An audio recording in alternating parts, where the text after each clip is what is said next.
Let's go back to this lab-grown food will soon destroy farming, just because I'm interested in getting a little more information about this. It sounds like a miracle, but no great technological leaps were required.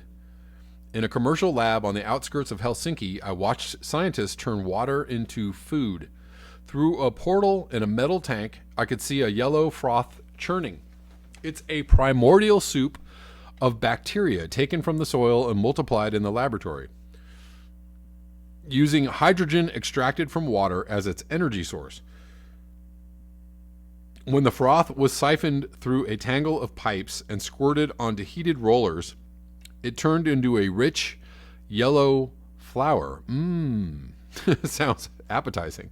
This flour is not yet licensed for sale, but the scientists working for a company called Solar Foods were allowed to give me some while filming our documentary, Apocalypse Cow. I asked them to make me a pancake. I would be the first person on Earth beyond the lab staff to eat such a thing. They set up a frying pan in the lab, mixed the flour with oat milk, and I took my small step for man. It tasted just like a pancake. But pancakes are not the intended product. Such flours are likely soon to become the feedstock for almost everything. In their raw state, they can replace the fillers now used in thousands of food products. When the bacteria are modified, they will create the specific proteins needed for lab-grown meat, milk, and eggs. Other tweaks will produce lauric acid, goodbye palm oil, and long-chain omega-3 fatty acids. Hello, lab-grown fish. The carbohydrates that remain when proteins and fats have been extracted could replace everything from pasta flour to potato crisps. The first commercial factory built by Solar Foods should be running next year. All right. Let's go lab-grown foods. Let's go Blade Runner 2049. The hydrogen pathway used by Solar Foods is about to be 10 times as efficient. Let's hope that's not the dystopia we're heading for, but so many parallels. It's a little bit scary. The hydrogen pathway used by Solar Foods is about 10 times as efficient as photosynthesis, but because only part of a plant can be eaten, while the bacterial flour is mange tout, you can multiply that efficiency several times. And because it will be brewed in giant vats, the land efficiency, the company estimates, is roughly 20,000 times greater. Everyone on Earth could be handsomely fed and using a tiny fraction of its surface, if, as the company intends, the water used in the process, which is much less than required by farming, is electrolyzed with solar power. The best places to build these plants will be deserts. We are on the cusp of the biggest economic transformation of any kind for 200 years.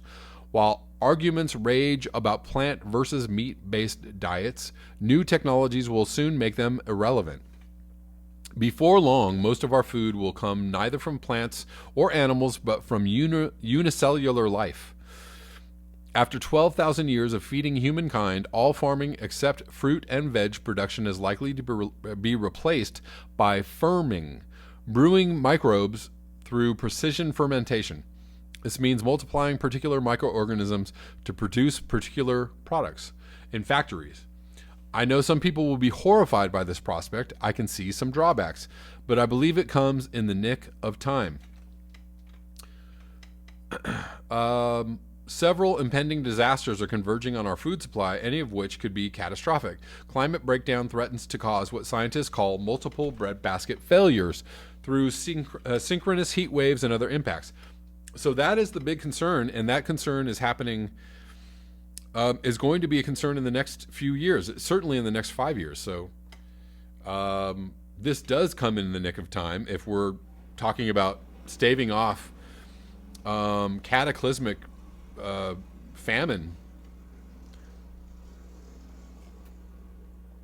that looks to be coming our way in the next 5 years. The UN forecasts that by 2050, feeding the world will require a 20% expansion in agriculture's global water use. That's not going to happen. But water use is already maxed out in many places. Aquifers are vanishing, rivers are failing to reach the sea. The glaciers that supply half the population of Asia are rapidly retreating. Inevitable global heating due to greenhouse gases already released. It's likely to reduce dry season rainfall in critical areas, turning fertile plains into dust bowls.